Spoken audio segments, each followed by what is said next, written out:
अस्सलाम वालेकुम। मैं अमजदुल्ला ख़ान, स्पोक्समैन एमबीटी।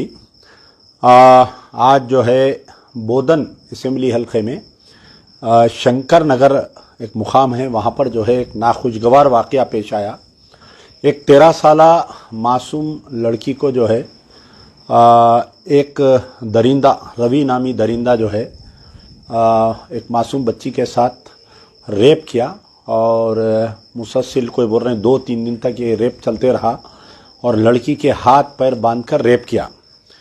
तो ये बड़े अफसोस की बात रही कि ये रवि का ताल्लुक़ जो है सियासी पार्टी बीआरएस से है और इसका भाई जो है वहाँ का बोधन म्यूनसिपालिटी का फ्लोर लीडर भी है और सिटिंग काउंसलर भी है उन्हें। तो ये वाक़या बड़ा ही बदबख्ताना है।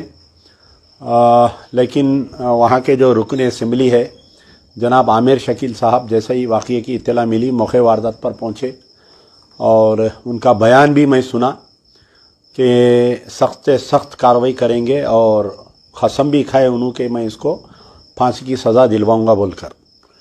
तो ये बड़ी अच्छी बात है कि आमिर शकील साहब वहाँ पर मौके वारदात पर पहुँचे और इतना बड़ा इक़दाम लिए कि वो फ्लोर लीडर और वो काउंसलर को पार्टी से मुअत्तल किए और आपके उसके भाई रवि को भी जो बीआरएस पार्टी से ताल्लुक़ रखता है उसको मुअत्तल किए।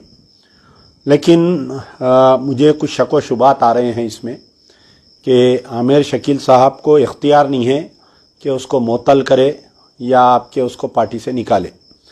ये जो आमिर शकील साहब का बयान आया है ये तो खैर आप एक रुकन असेंबली है, आप पुलिस से मुतालिबा करे हैं कि सख्त से सख्त कानून हो, ये बहुत अच्छी बात है।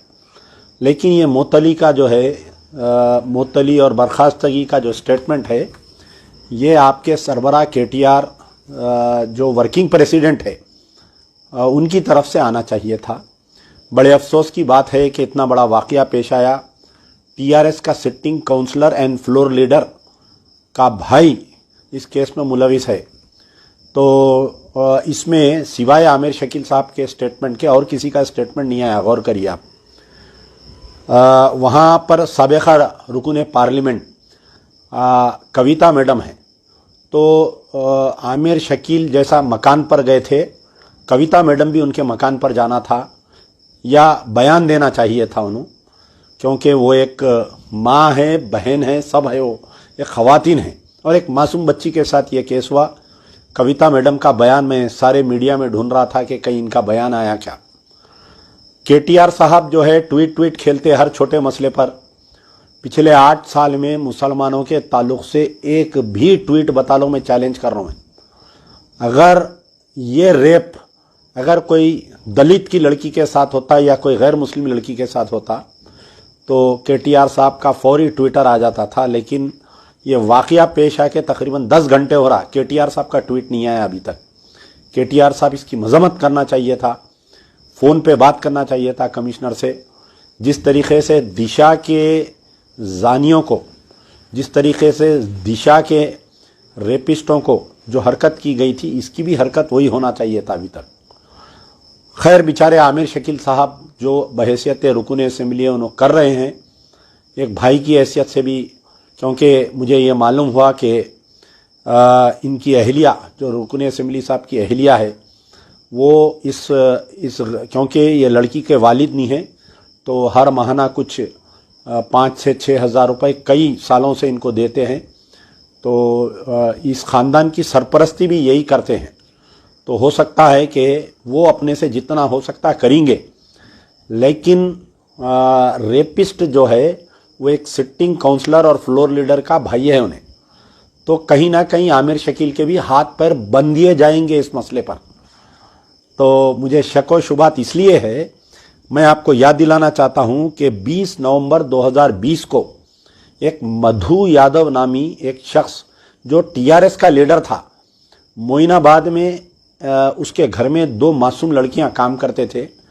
एक लड़की की जो है उसके घर में से लाश लटकी हुई निकली।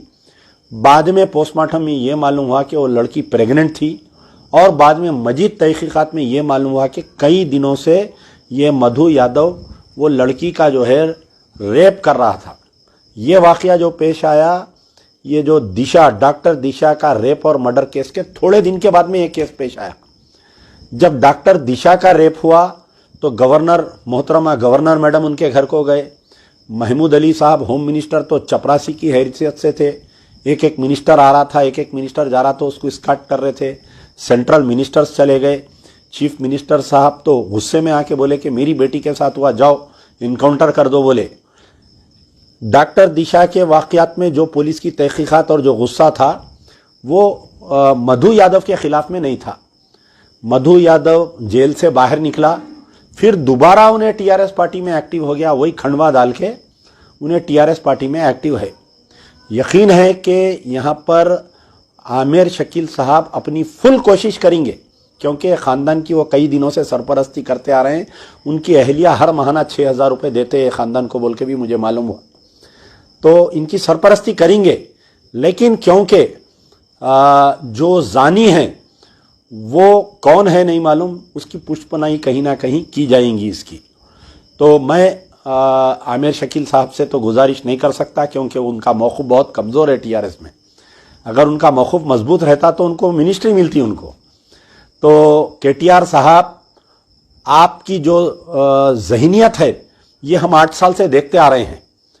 कविता मैडम, आप कब उसके घर को जाएंगे या उससे मिलेंगे, मैं इंतज़ार कर रहा हूँ।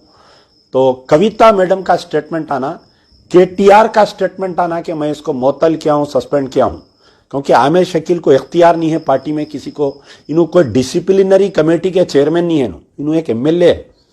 तो सस्पेंड करना और डिसमिसल फ्रॉम पार्टी करना, ये जो है इसका इख्तियार सिर्फ केटीआर को है। चाहे कोई वर्किंग प्रेसिडेंट है या केसीआर को है, उन्होंने प्रेसिडेंट है। तो अच्छा होता कि केटीआर का इसमें स्टेटमेंट आता, और जो हमारे चूचू का मुरब्बा है उसका भी कोई स्टेटमेंट नहीं आया। बड़े अफसोस की बात है कि एक लड़की के साथ ऐसा वाक़या हुआ। इस स्टेट के होम मिनिस्टर जनाब महमूद अली साहब भी खामोश है।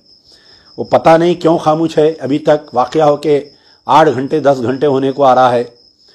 थोड़ी देर के लिए महमूद भाई आप सोचिए आंख बंद करके कि ये लड़की आपके नवासी और पोतरी के उम्र की थी। ये अगर फ़र्ज़ करिए खुदा ना खास्ता कोई टीआरएस के लीडर की लड़की के साथ या उसकी नवासी पोतरी के साथ ये वाक़या पेश आता, तो क्या आप लोग खामोश बैठते? बताइए, आप लोग नहीं बैठते, आप लोग खामोश। मैं आज ये वीडियो और ये बयान बहुत दर्द से दे रहा हूँ। किसी की भी लड़की रहो, चाहे वो गैर मुस्लिम की लड़की रहो, उसके साथ हुआ तो अमजदुल्ला खान बराबर एहतजाज किया है। यही निज़ामाबाद में एक वाक़या पेश आया था, एक दलित की लड़की के साथ हुआ था, तो मैं यहाँ से उसके मकान जाकर एहतजाज किया था और उसके कातिलों को सज़ा दिलाए थे। तो मधु यादव का जो केस है, जो मोइनाबाद FIR नंबर 424 ऑफ 2020 है, उन्हें बाहर आया। आज 2020 में वाक़या पेश आया। 21, 22, 23 3 साल हो गए, अब तक चार्जशीट फाइनल नहीं हुई वो केस में, और वो फिर से खंडवा डाल के टीआरएस में एक्टिव फिर रहा है। तो शक नहीं बल्कि यकीन है कि इन्हें भी बेल पे बाहर आएगा, फिर से वो काउंसलर एक्टिव हो जाएगा, वो फ्लोर लीडर एक्टिव हो जाएगा।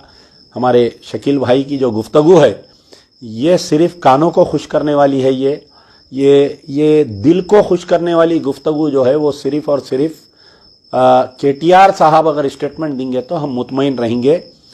तेलंगाना के तमाम अक़लियतें केटीआर आपके स्टेटमेंट का इंतज़ार कर रहे हैं। ना मुझे महमूद अली का स्टेटमेंट चाहिए, ना मुझे आमिर शकील का स्टेटमेंट चाहिए। मुझे इस मसले पर स्टेटमेंट चाहिए तो वो बहन, वो माँ का स्टेटमेंट जिसका नाम कविता मैडम है, जो साबिक़ा MP है, मौजूदा MLC है। कल आपको फिर निज़ामाबाद से MP इलेक्शन लड़ना है तो आपको स्टेटमेंट देना पड़ेगा। और मुझे इंतज़ार है तो केटीआर के स्टेटमेंट का है, मुझे इंतज़ार है तो केसीआर के स्टेटमेंट का है। अगर आप लोग नहीं देंगे तो फिर याद रखो अमजदुल्ला खान ये मुद्दा लेके पूरा तेलंगाना फिरेंगा। यार जिंदा, सोबत बाकी।